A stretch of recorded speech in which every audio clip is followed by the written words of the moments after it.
என் பேரு காத்தவரன். எனக்கு 2 தம்பிங்க ஒரு தங்கச்சி இருக்காங்க. நீங்க தப்பா நாளையிட்டான்ட்டீங்க.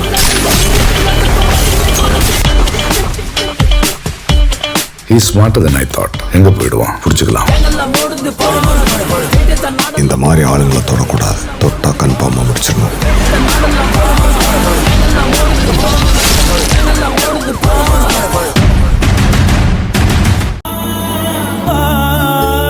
அம்மாவை மட்டும் கூப்பிடுற, உங்களை கூப்பிடலன்னு யாரும் தப்பா எடுத்துக்காதீங்க.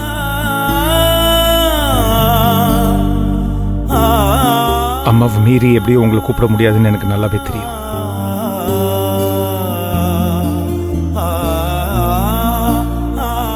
ஆனா ஏன் அம்மா எனக்காக வருவாங்க.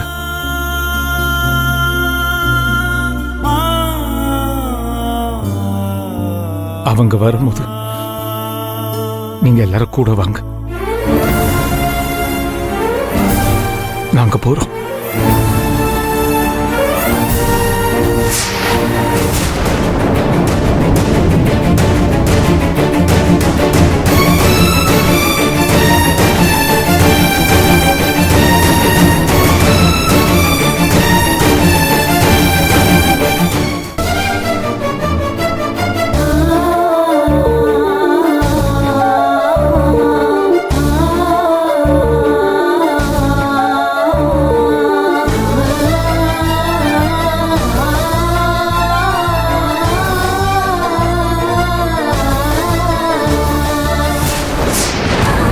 கௌரி, புள்ள வேதனையோட போறான் கௌரி. அவனை கூப்பிட்டு வரேன்னு சொல்லு கௌரி.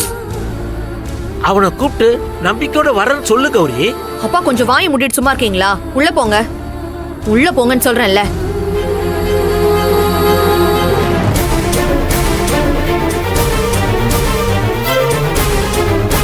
என்னடா உங்களுக்கெல்லாம் தனியா சொல்லணுமா?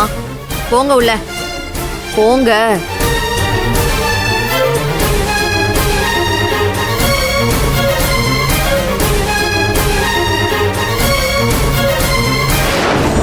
என்னம்மா அவன் சொன்னதெல்லாம் கேட்டுட்டு இப்படி மருகி நிக்கிற? சென்டிமெண்டா பேசி உன்னை வர வச்சிடலான்னு பேசிட்டு போறான். என்னைக்காவது நம்ம செல்வம் இப்படி பேசி நீ கேட்டிருக்கியா? இதுவும் அந்த மகா சொல்லி கொடுத்துதான் பேசுறான்.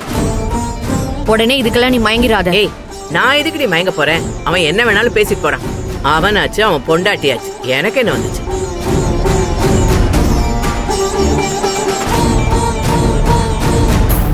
அம்மா வராம பால் காய்ச்ச மாட்டான்னா செல்வம், நீ அப்ப பாலே காய்ச்ச முடியாதுடா.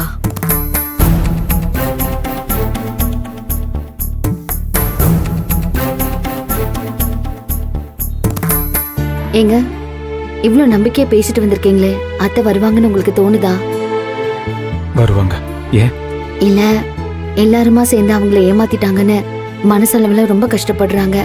நாம அதை சரி பண்ணாம அவங்கள மறுபடியும் கூப்பிட்டு திரும்பவும் கஷ்டப்படுத்துறோமோன்னு தோணுது. அம்மாவை கூப்பிட்டது தப்புன்னு சொல்றீங்களா? அம்மாவை சரிப்படுத்தணும்னா நான் உங்களை இங்கேயே விட்டுட்டு தனியா வீட்டுக்குள்ளதான் போகணும். அது எப்படிங்க சரிப்பட்டு வரும்? அதுக்கு இல்லைங்க, இதுதான் அவங்க மனநிலைமைன்னு தெரிஞ்சும் அவங்கள கட்டாயப்படுத்தினா நீங்க ஆசைப்படுறதும் நடக்காதுல்ல. அதனால தாங்க நீங்க அத்தையை கூப்பிடுறேன்னு சொன்னப்போ நான் தயங்கினேன். இப்ப வந்ததுனால அவங்க கோபத்தை இன்னும் அதிகப்படுத்தின மாதிரி ஆயிடுச்சு. ஒருவேளை நான் எங்க அம்மா கூப்பிடாம பாலை கச்சிருந்தா ஒரு வார்த்தை சொன்னா நான் பார்த்தியா, நான் அதுக்கும் கோச்சுப்பாங்க. அதுக்கு என்ன பண்ண சொல்றீங்க? அப்படி பார்த்தா முதல்ல அத்தை கிட்ட சொல்லிட்டு அதுக்கப்புறம் தானங்க நம்ம வீடு பார்த்திருக்கணும். புரியாம பேசாதம்மா. அப்படி செஞ்சா மட்டும் தனி கொடுத்துன்னு போங்க, பால் காய்ச்சறதுக்கு நான் வந்துடுறேன்னு உங்க அத்தை சொல்லுவாளா?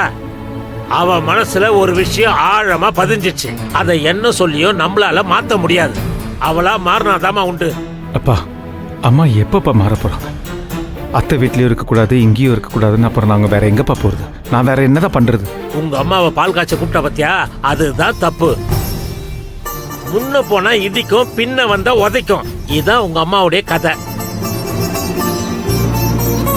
பத்தாவதுக்கு ஏத்தி விடுறதுக்கு உங்க அக்கா வேற. இத பாரு செல்வம், உங்க அம்மா வரலன்னா என்னடா, உனக்கு நான் இருக்கேன்டா, நான் வரேன். அப்பா, நீங்க வரேன்னு சொன்னது உண்மையிலேயே என் மனசுக்கு ரொம்ப சந்தோஷமா இருக்குப்பா. ஆனாலும் சொல்றேன்ப்பா, பாலை காய்ச்சறதுக்கு அம்மா நிச்சயமா வருவாங்க. அதான் அவ இவ்வளவு பிடிவாதமா இருக்காளே, எப்படா வருவான்னு நம்புற? அவங்க ஏன் அம்மாப்பா, நான் அவங்க புள்ள. அந்த நம்பிக்கையில தான் சொல்றேன். மகா விஷயத்தை தவிர வேற எந்த விஷயத்திலும் நான் அம்மா மனசை கஷ்டப்படுத்தினது இல்லப்பா. இனிமேல கஷ்டப்படுத்த மாட்டேன். அது அவங்களுக்கும் தெரியும், அவங்களும் அதை யோசிப்பாங்க. அதனால தான்ப்பா நிச்சயமா சொல்றேன், பாலை காய்ச்சறதுக்கு அம்மா வருவாங்க.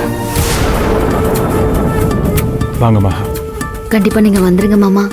சரிம்மா, போயிட்டு வாங்க. ஜாக்கிரதையா போப்பா.